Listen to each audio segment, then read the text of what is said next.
এই যে এটা নিয়ে কি চলার কথা? এটা কি হয় গাড়িতে দিলে? হ্যাঁ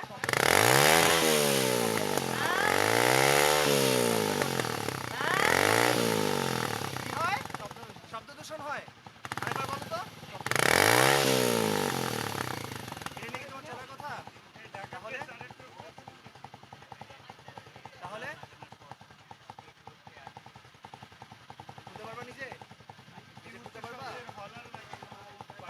তাহলে নিয়ে চলার কথা, শব্দ দূষণ করার কথা। তাহলে বয়স কত? 17 বছর বয়স।